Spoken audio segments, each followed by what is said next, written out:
G'day guys, welcome to another episode of Hash It Out. Here I am with Armeanio and Noah, and once again myself, CW from the land down under.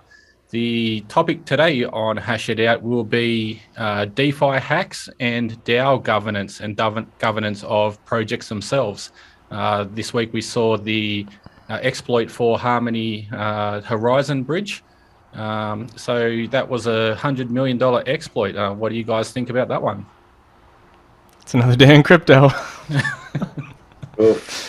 Yeah, that's actually a little sad, but true. It's the sad true as of the past few months at least. I think post-mortem, the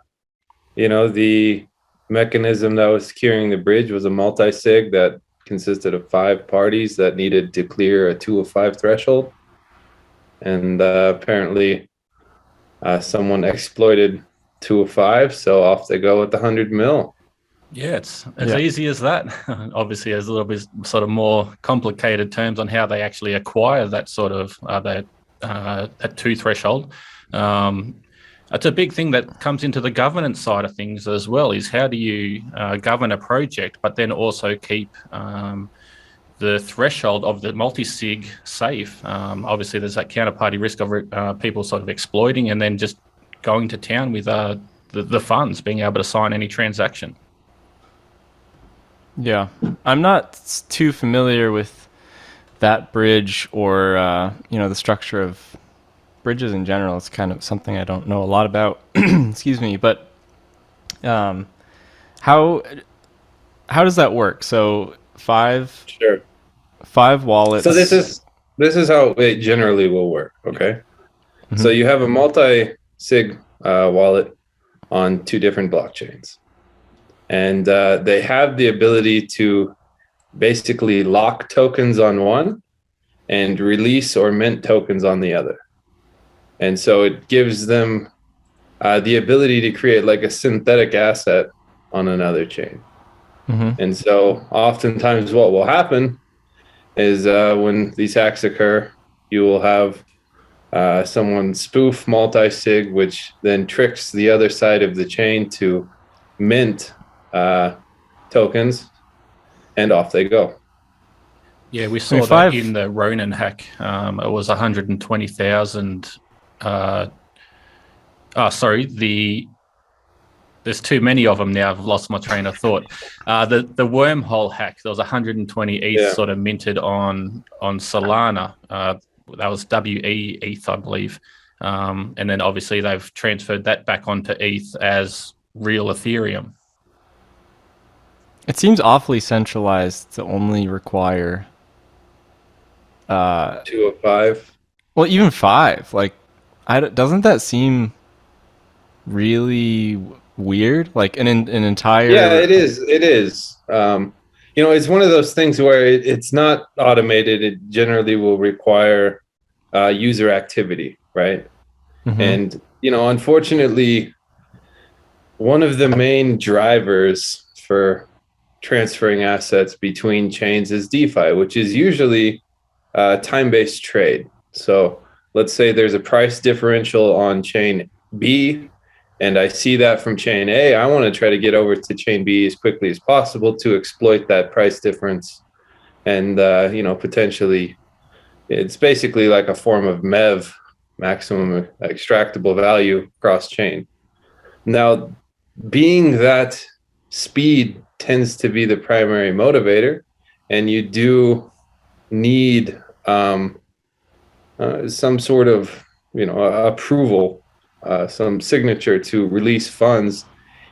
It's an efficiency gain, but it's a security loss. I mean, that's basically the trade-off. If I were to wire money to your bank, right, it would go through a process of receiving the funds, verifying the funds, and then ultimately releasing them, and that may take a day, right? I do think, or more. Sometimes wires, especially internationally, can be a pain in the ass. Slow. Yeah. Now, do I think that crypto as a whole needs that like level of time to reach some consensus that's actually decentralized and not just two, sure, I think we could do it faster, but I think ultimately that's a better model. That's actually a part of why the Rosen Bridge framework that we were playing with, that's in the process of being implemented, actually split verification and settlement into two separate parties that in order to exploit it, you would have to hack both. Yeah, you're having that sort of two-factor authentication levels set up in Rosen, sorry, not Ronin. Sort of got to get that out of my mind at the moment. Yeah, so the Rosen framework is ergocentric, just having the contracts basically run on Ergo, the Ergo blockchain, but then have multi-sig wallets on chain X or chain Y, etc. So with the more centralized bridges, activity across chain, is that automated? How, with those signatures, what is the nuts and bolts of how that actually functions? I can't see how manually signing cross chain bridge transactions across the bridge would be quick. That's a good question. I think that just depends on the specific bridge implementation, but okay. The driver for adoption at this point has been much more focused on speed and cost efficiency versus security, in my opinion. Mm-hmm. And that's why we keep seeing failure after failure after failure, because if you're going to actually have that where you have manual verification, that takes time. And if you actually have a truly trustless setup with, let's say instead of 2 of 5, what if you had 10 of 25 or 20 of 50 or 50 of 100? Well, then you have to ask the question, okay, so you have these people that are now kind of verifying and settling cross-chain transactions. Are you going to pay them for their time? Mm-hmm. Yeah. Obviously there's going to be multiple transactions at that time as well, because obviously you're going to be sitting down there and signing multiple transactions, and there'd need to be some sort of incentive there. Yeah, so the fee part of it is important. The speed aspect of it, is certainly sexy, but as we've seen time and time and time again, sometimes stability beats sexiness. Well, look just this year in regards to the speed and bits and pieces, just these DeFi, the three alone, Harmony, Ronin, and the wormhole exploit. I think it was $1.025 billion worth.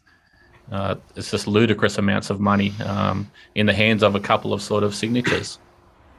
Yeah, that's not so crazy. Not so trustless, in my opinion. But that's ultimately the trade-off. It's like, okay, if we did go slower and we did have I think on Ergo the signature set for a threshold is 255. Yep. Right? So if we were to say, okay, we need the majority of 255 actors to come in and actually manually check, verify these transactions, guess what, we're a lot slower, right?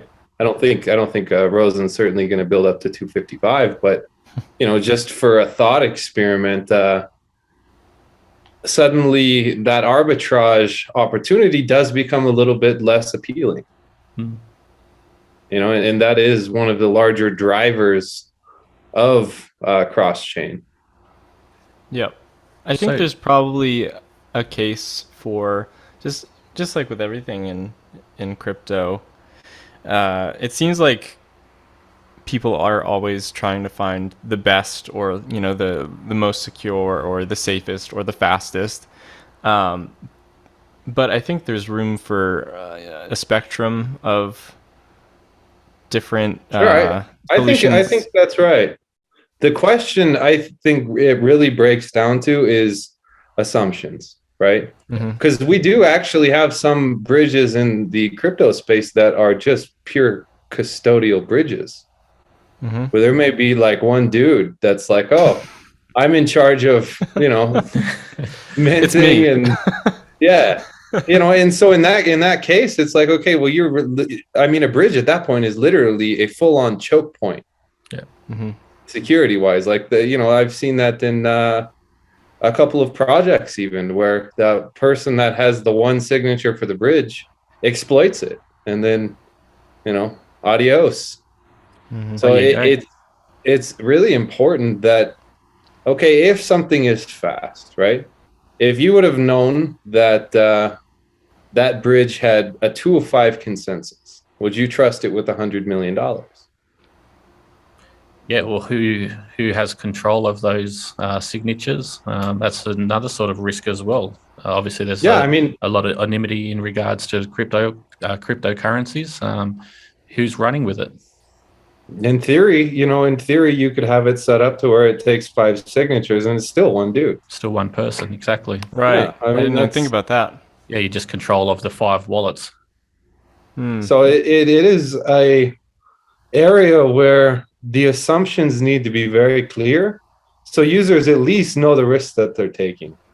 I think that sometimes the advertising side of it and the marketing hype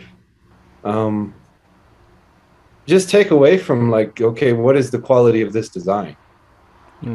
Especially with such large amounts of money at risk as well. You'd want a safe, proven multi-sig scheme as well. Obviously, you want to have as many people verified who actually hold the signatures, but then also I think one of the big risks is flash loans and people sort of trying to front run that sort of arbitrage opportunities. And then also, if they do have control of those signatures, you can drain the liquidity pools pretty quickly in that respect. It's just a dangerous thing, Anyway, do you guys know, in this specific case with the Harmony bridge, were those was the wallet compromised by bad actors, or was it, or let me clarify, was it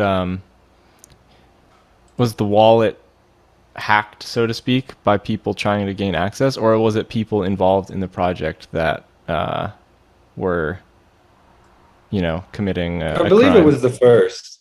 The reality is I actually like the Harmony One development community. I do too. Sad.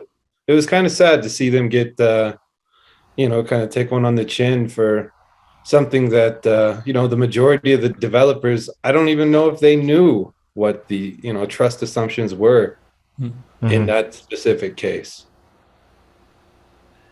Yeah, I know for the Ronin side of things, the person who exploited actually got control of 4 keys, but then also one of the ones was the Axie DAO that they managed to get a hold of. And I think it was just a lapse of security in that front, because I think they passed on the rights to be able to sign on behalf of them for a different sort of project. And I think that was about 6 months prior, but they didn't actually renege that sort of authority as well later down the track. So they just left that sort of back door open.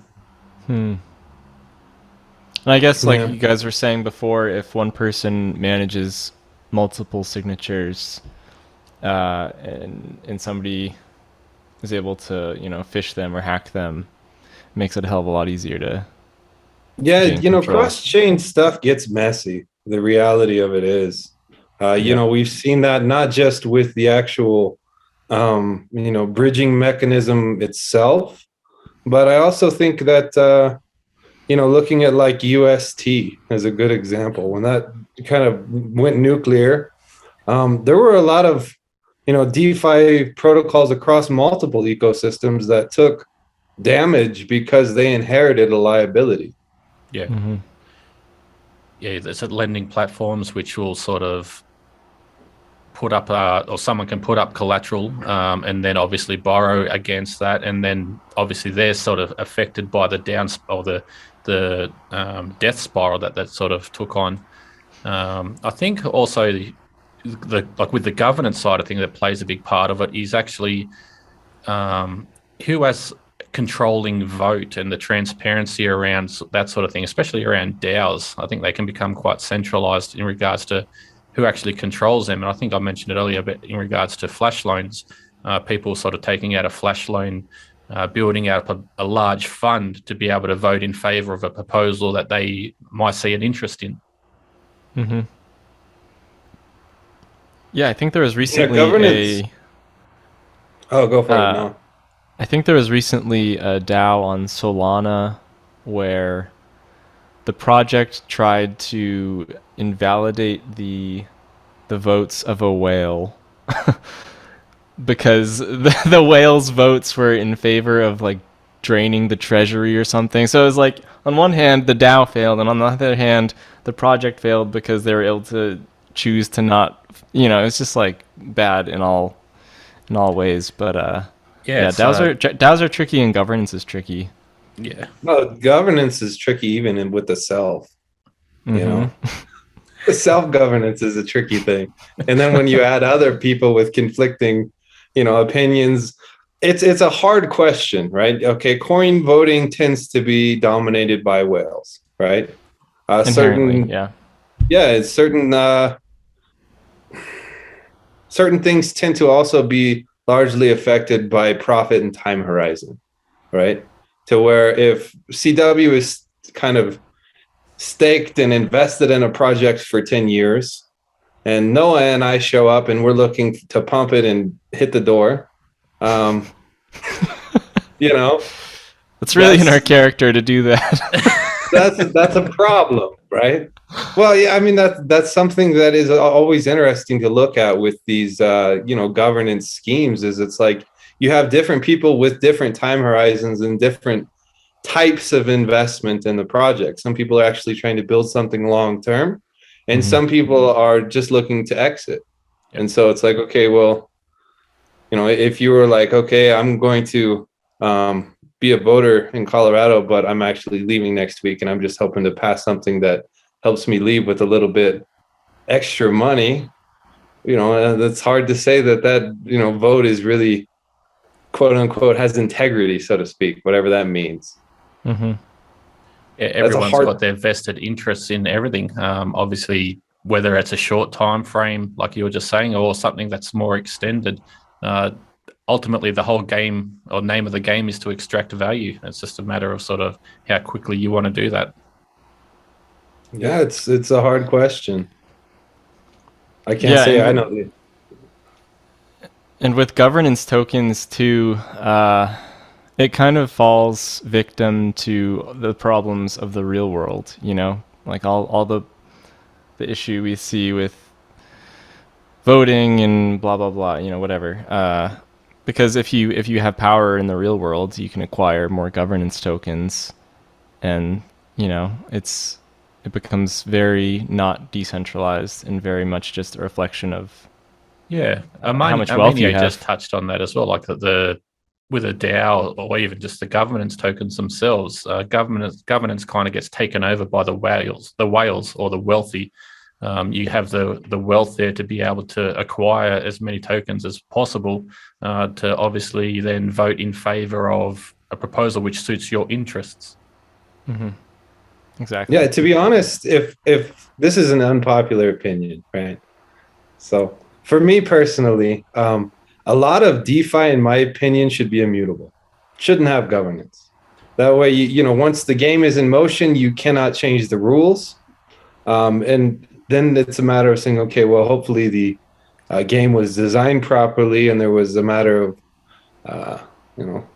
let's say, proper execution. The economics of it made sense, and then just let it go, right? And I think that one thing that potentially could do over time is it's like trial and error, but once you have success, it just lives. It's kind of immune to the human tinkering in politics, because you can't separate governance and politics. You just can't.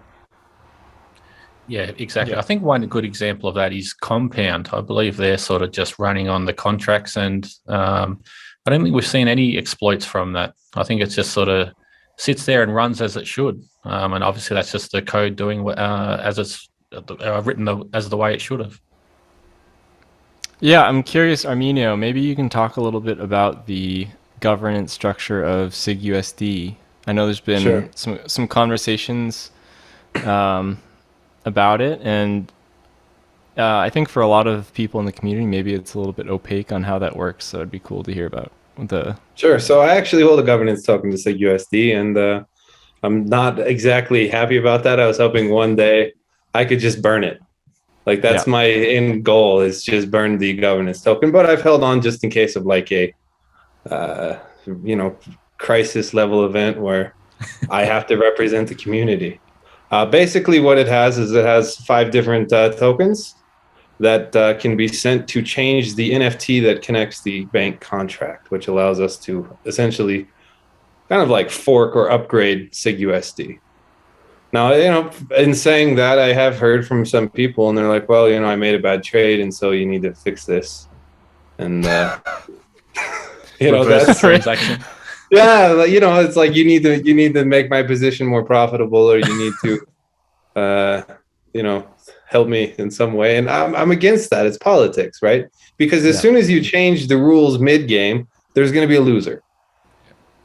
And I would hope that people get into things knowing the assumptions of what they're getting into and kind of owning the risks that they take.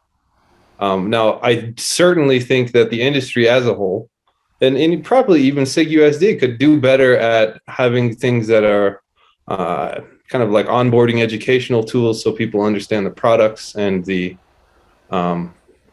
contracts that they're interacting with.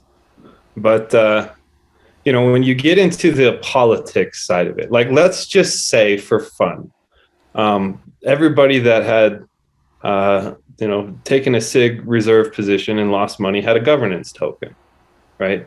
And so suddenly they're going to try to take control of the contract from one side, so that they're more profitable than the initial risks that they took, and how that kind of ended out. And so they say, okay, well, we're going to end up either changing the fees, or taking money from the treasury, or doing something that works specifically in their favor based on the choice that they made.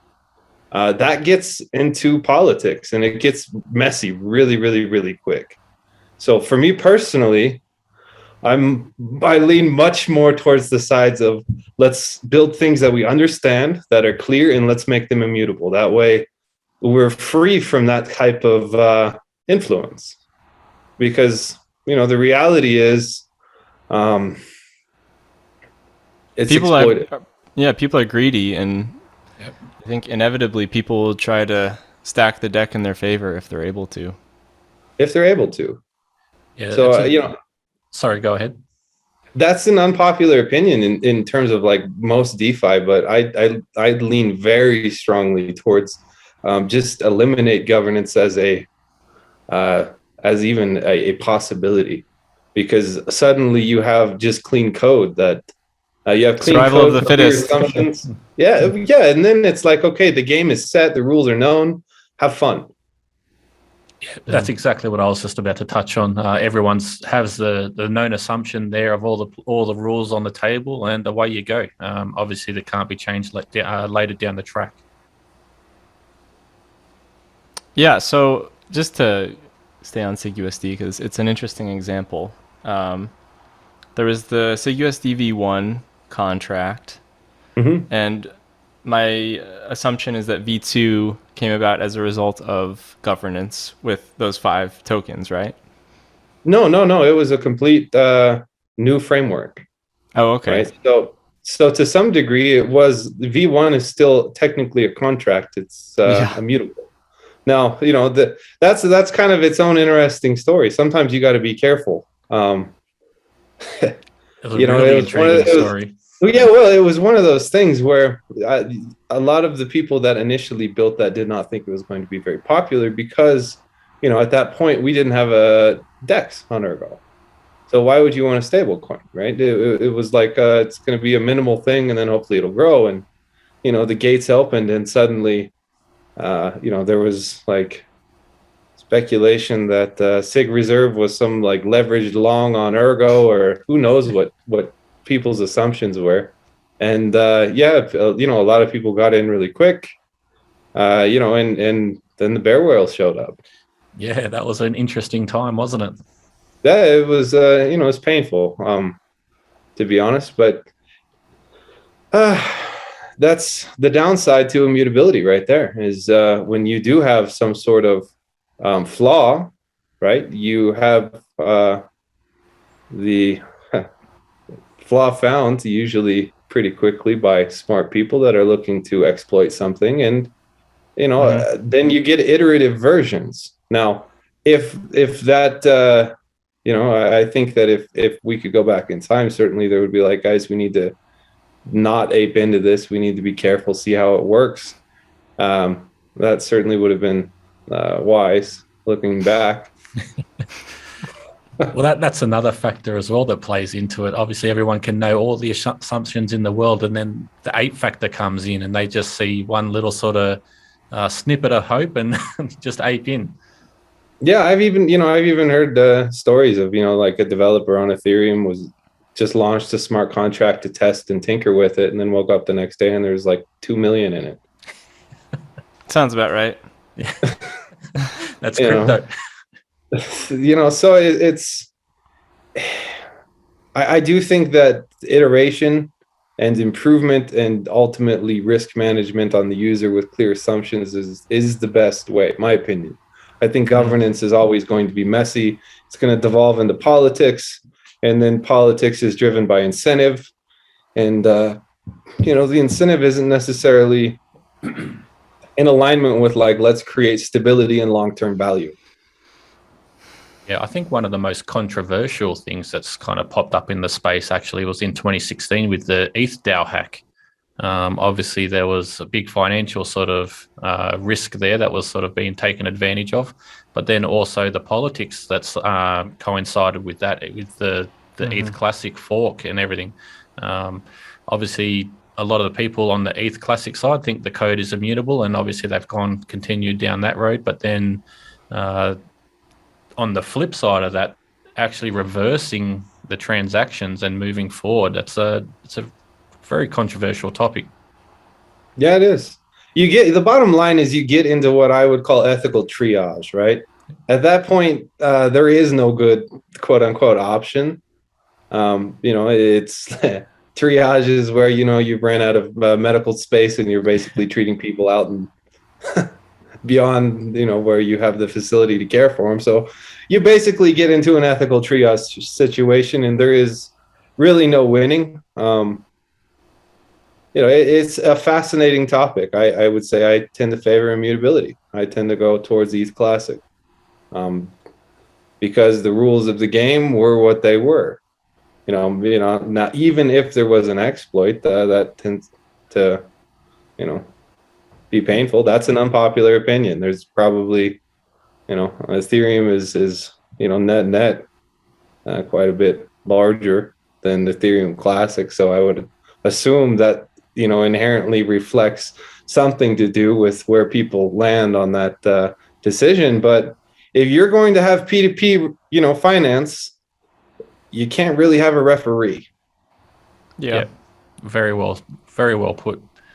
And I think on that note, gentlemen, we're coming up to half an hour. We might just wrap that up here. Is there any last words you want to have on governance or these DeFi hacks? Yeah. Go Noah. Sorry. Yeah, I'll go first and then you can go after. One thing I just want to sort of shill. Anita Bitcoin has a cool article comparing the Rosen bridge to the Interlay bridge design, and I think that's a cool read. I need to go back and read it again, but that's a cool read for anybody interested in bridges on Ergo. They kind of break down how they each work and the pros and cons of each. So it's an interesting read. Yeah, and Armenia? Yeah, I would say two things. Okay. So generally my thinking is, move towards immutability if governance is a factor, which I think is somewhat doable. But I also think an interesting aspect of governance potentially that I don't know how thoroughly it's really been explored or implemented is to have longer term lockups to unlock voting power, to get rid of the short term incentive to just it's like a corporate raider in a way. Yeah.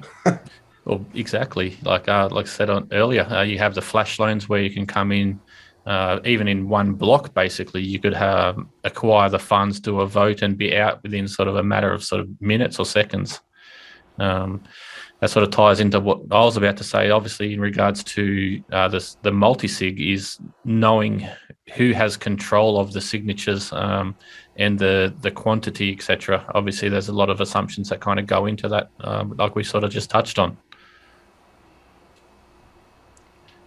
So on that note, gentlemen, we'll wrap this up. Thank you once again for watching another episode of Hash It Out.